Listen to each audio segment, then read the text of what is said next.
gente vai falar sobre um assunto muito delicado, eu diria. Vamos falar sobre o controle emocional frente à crise global. Todo mundo fala muito em crise, desemprego, como isso afeta o nosso lado emocional. Estou recebendo aqui a doutora Ana Glaucia, ela é psicóloga. Vamos falar um pouquinho sobre crise e como lidar com isso, que é uma grande dificuldade, né, Ana? É isso mesmo, Laís. Muito obrigada por eu estar aqui com você para falar sobre esse tema tão importante, tão presente hoje na nossa vida, que é a crise. Né? Desde o ano passado a gente vem esperando uma crise muito grande, e quando a gente fala de crise global, a gente fala em todos os âmbitos, né? Geopolítico, internacional, aí para estourar uma guerra ou não, né? Uma crise financeira, uma crise na família, crise nos relacionamentos. Então, a gente vê muito presente na vida do ser humano hoje essa palavra crise. E o que isso tem afetado? Na vida pessoal, na vida emocional, na vida de relacionamento interpessoal das pessoas. Eu acho que é importante a gente pensar um pouquinho sobre isso, né? E realmente, né, a gente liga a televisão, na hora do noticiário ali, são muitas notícias. Tanto é que a gente ouve muito pessoal falando, nossa, liga a televisão, só tem notícia ruim. Isso acaba interferindo na gente. Muito, né? muito, porque assim, nós temos nossas janelas da memória. Então, nós somos muito influenciados hoje. Então, tudo que a gente vê, tudo que a gente ouvir, a gente vai trazer para dentro da gente, vai interiorizar aquela informação e talvez a gente vai nortear aí o nosso pensamento nisso, né? Então, como que eu tenho deixado, talvez, todas essas informações chegar até mim e como elas têm feito morada em mim, né? O que eu tenho feito com tudo isso? Porque muitas vezes a gente norteia os nossos comportamentos com aquilo que a gente ouve. E ultimamente a gente não tem ouvido muitas coisas boas, né?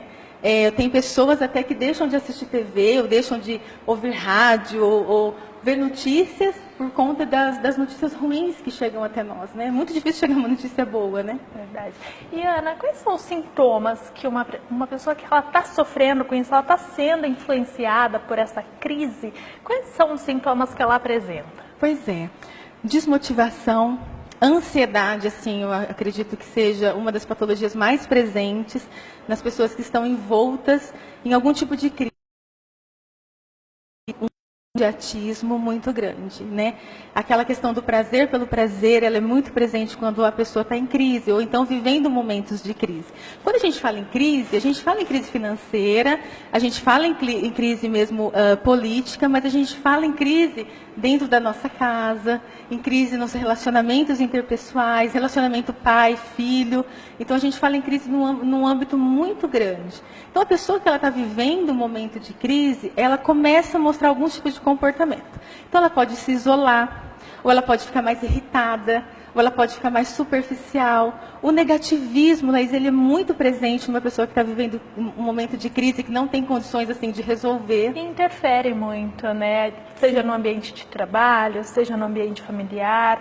Se a pessoa ela está nesse clima, está com negativismo, ela acaba interferindo as pessoas ao redor. Ela acaba interferindo, ela fica uma pessoa com uma autoestima muito baixa, desmotivada, desacreditada, desesperançosa, né? Então ela começa a mostrar esses efeitos cognitivos, né? Algo muito reducionista, né? Com muitos pontos finais assim nas suas falas e também um comportamento muito complicado.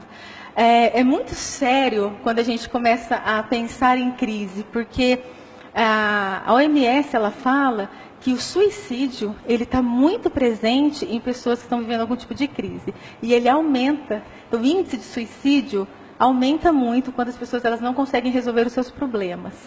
E eu já tenho lido muitos relatos de pessoas pais de família que passam uma crise financeira, que eles se matam, que eles não conseguem ver soluções. Aliás, nos últimos dias a gente tem acompanhado muitos desses casos, né? Da pessoa, às vezes, está passando por uma crise financeira e aí mata a família, a esposa, os filhos e acaba se matando. Exatamente. E tem pessoas que começam a falar assim, ó, tá vendo? Por isso que as pessoas se matam. Tá vendo? Por isso que acontece isso, acontece aquilo. Então, eu particularmente, falo para as pessoas e eu acabo instruindo as pessoas no sentido de que se você está num momento de crise, é um momento de crise. Vai passar. Então, a gente não pode julgar a nossa vida por aquele momento que a gente está vivendo. né? O mundo, ele é muito rotativo, as coisas são muito rotativas. Nós somos muito rotativos, nós oscilamos muito, né? Então, nós não podemos pegar aquele momento que a gente está vivendo e aí ditar a nossa vida toda por aquele momento. Isso é muito complicado. Ana, como que a gente pode se prevenir? Como que a gente pode cuidar do nosso emocional passando por um momento turbulento como esse? Existem situações, Thaís, Laís, que a gente não consegue mudar. Eu costumo dizer que tem situações que a gente consegue mudar, que a gente trabalha para mudar e a gente consegue uma mudança, mas tem situações que a gente não consegue. O sofrimento, ele está presente na nossa vida e ele faz parte da nossa vida. Então, quando a gente está num momento que a gente não consegue mudar, não consegue ver talvez uma luz no fim do túnel naquele momento, eu acredito que a primeira coisa que a gente tem que fazer é aceitar esse momento, como um momento natural na vida de todo ser humano. A vida, ela não é feita de mar de rosas, né? Então, a gente tem que aceitar tanto as flores quanto os espinhos da vida. Então, em primeiro lugar, é aceitar o momento de crise, é aceitar que naquele momento você não consegue mudar aquela situação. Depois, é interessante você fazer um trabalho de mudança de pensamento, porque o pensamento, ele comanda os nossos sentimentos e comanda os nossos comportamentos. Então, criticar muito os pensamentos distorcidos, criticar muito os pensamentos negativistas e sempre conseguir separar as coisas. É um momento que eu estou vivendo, né? As coisas, elas podem melhorar, as coisas não necessariamente vão piorar sempre, as coisas oscilam, os momentos oscilam. E quando a gente está no fundo do poço, isso não quer dizer que não existe horizonte. A gente só está no fundo do poço. Então a gente tem que subir o poço, que é muito difícil, e olhar o horizonte, porque o horizonte está ali. No momento a gente não está vendo, mas não quer dizer que ele não exista, só não estamos vendo. Então, trabalhar bastante cognitivamente, sabe? E Ana, você falou aí da depressão, né, que é uma dos transtornos que a crise, o momento de crise traz. Quais outros? Olha, nós acreditamos que a depressão, a ansiedade, doenças psicossomáticas que vêm com o estresse. Muito em ansiedade também. Nós vivemos num mundo ansiogênico. Eu acredito que a ansiedade está presente na nossa vida. Depende muito do que a gente faz com isso, né? Se a gente deixa isso virar patológico ou se a gente consegue manejar a ansiedade.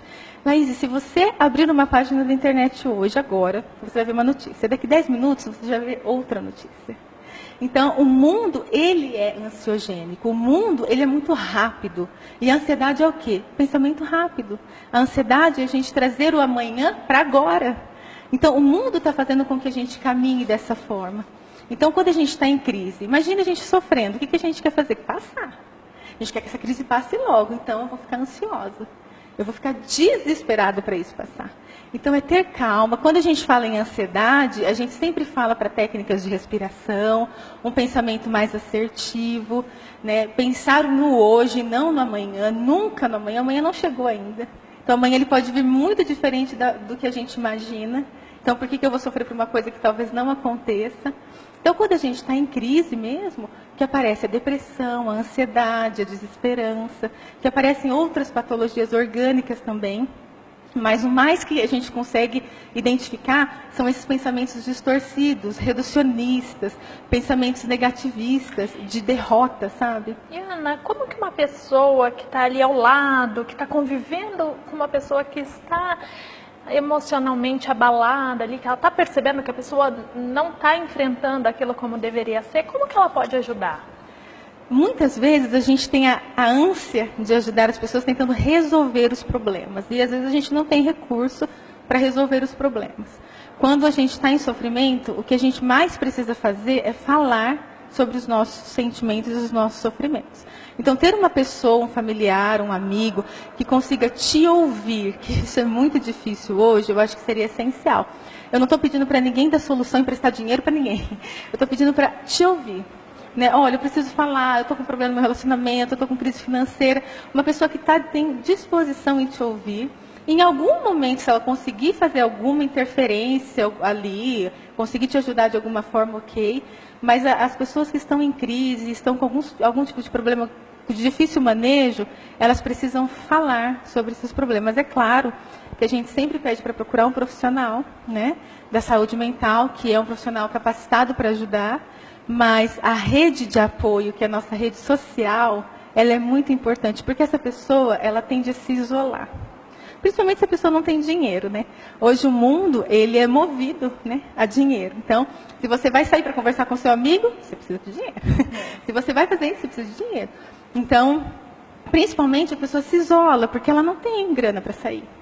Então, se você puder, se você estiver perto de um amigo que está passando por alguma dificuldade, só pede para ele falar sobre isso. Porque se ele ouvir o problema que ele tem, talvez ele consiga já se organizar. Aquilo não fica ruminando dentro dele. Então, ele já vai se organizando. E dizer para ele, calma. Calma que as coisas, elas tendem a passar. Uma dor, a perda de um filho, a perda de uma mãe, a perda de um pai, isso passa.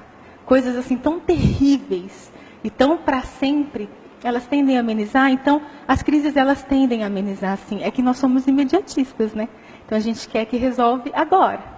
Mas agora, talvez não vão resolver as coisas, porque talvez a gente tenha que aprender muita coisa na crise. Tem uma frase que diz que com crise se cresce, né? Então, talvez na crise, eu e você, nós precisamos aprender muitas coisas. Então, a gente tem que aproveitar também esse momento, né? E outro fator que a gente percebe muito em uma pessoa que está passando ali por um momento de crise é o estresse, né? E aí, como manejar o estresse durante esse período de crise? Né? A falta de paciência, né? Eu penso que seria... Até porque você está convivendo ali, né? Em casa, no trabalho, com outras pessoas. É difícil saber você lidar com conseguir isso. separar as coisas, né? Você conseguir entender que talvez, bem popularmente falando, as pessoas não têm culpa dos seus problemas, né? Então, é muito difícil mesmo, né? Quando eu fiz um tempo recrutamento e seleção. E aí uma pessoa virou para mim e falou assim, não, mano, eu quero uma pessoa aqui na empresa que não misture as coisas. Eu falei, então a gente vai precisar pegar um psicótico que não mistura as coisas. Porque a gente acaba misturando mesmo as coisas. Né? Mas até que ponto a gente está prejudicando os nossos relacionamentos? Quando a gente está com problema, a gente fica taquilálico, a gente fica falando só daquele problema, só daquele problema. Então seria interessante uma pessoa que está estressada, ela conseguir alimentar todas as áreas da sua vida. O problema é uma área da sua vida, entendeu? Eu estou com problema financeiro, então você está com problema financeiro. Então, a sua vida familiar, a sua vida social, a sua vida espiritual, a sua vida amorosa, elas são outros pilares. Então, não generalizar as coisas. Eu acho que seria assim, interessantíssimo a gente tentar fazer. Fácil? Não, super difícil. Mas a gente tentar fazer. Porque senão a gente acaba misturando muitas coisas e se perdendo. E perdendo relacionamentos, perdendo amizades, perdendo até pessoas que poderiam nos ajudar. Então, o estresse, ele vem muito com perda de valor e perda de relação. Porque a gente fica muito irritado, a gente fica muito abalado, a gente acaba descontando tudo em todos. Então, eu acho que seria interessante mesmo a gente pensar concretamente naquilo que a gente está passando, tentar entender o que a gente está passando, pensar nas estratégias, o que eu posso fazer. Eu vou tentar essa porta, eu vou tentar essa porta, pensar concretamente. Colocar no papel, listar lá tudo que eu posso fazer, tudo que dá para eu fazer e vai ticando. Não dá para eu fazer nada agora, não dá. Não tenho o que eu fazer. Paciência. Não tenho o que fazer. Espera vir um dia após o outro, as coisas vão se organizando, né? Eu acredito que o que cabe a nós fazer, a gente precisa fazer. Mas o que não cabe a nós, a gente tem que deixar para o universo. Né? Para as coisas acontecerem também na nossa vida. Não nos acomodar, mas também tem coisas que não dá. Tem coisa que a gente não consegue mudar. O diagnóstico de uma doença, a gente não muda. Né? A perda de um ente querido, a gente não traz de volta. Então, tem muita coisa que a gente não consegue mudar. Então, a gente tem que contar mesmo com o tempo, que ele é um super aliado numa crise, né? E tudo passa, né? Tudo passa. Dizer bem popular, mas também acho que é a realidade. Mas né? Acalma o coração, respira fundo. Né? Pensa que talvez não seja o ponto final da sua vida. Eu vejo muitas pessoas em relacionamento amoroso, quando terminam, meu Deus, acabou minha vida, e agora o que eu vou fazer? Não, calma. Acabou um pouco, sim, acabaram alguns sonhos, algumas coisas, mas as coisas continuam, a vida continua. Né? Eu acredito que a gente respirar, a gente pensar na nossa vida, nos nossos pilares, os nossos valores no mundo, eu acredito que o céu é o limite para nós. Então a gente precisa ter mais autoconfiança. Com certeza, Ana, obrigada pela Obrigada presença a você. aqui. Já quero contar ao pessoal de casa que a Ana estará com a gente agora, a cada 15 dias, abordando diversos assuntos. Então, vou deixar aberto aqui para o pessoal mandar sugestões também, Sim, né, Ana? Isso, a gente vai estar sempre falando de assuntos que estão aí na mídia, né?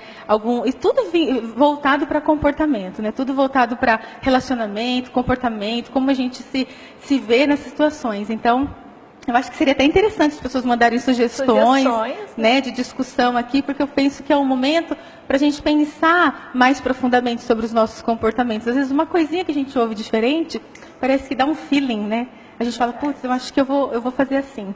Então, fica aí, né, a dica para o pessoal entrar em contato com a gente. É isso mesmo, tem nossas redes sociais aí, né? O Facebook do Canal 4, também o Facebook do Programa Mulher. Você pode mandar a sua sugestão, tem a página da Ana, pode mandar a sua sugestão e a gente traz o assunto para debater aqui no Programa Mulher. É isso mesmo, se alguém quiser entrar em contato comigo, né, tem as minhas redes sociais, psicóloga Ana Gláucia P.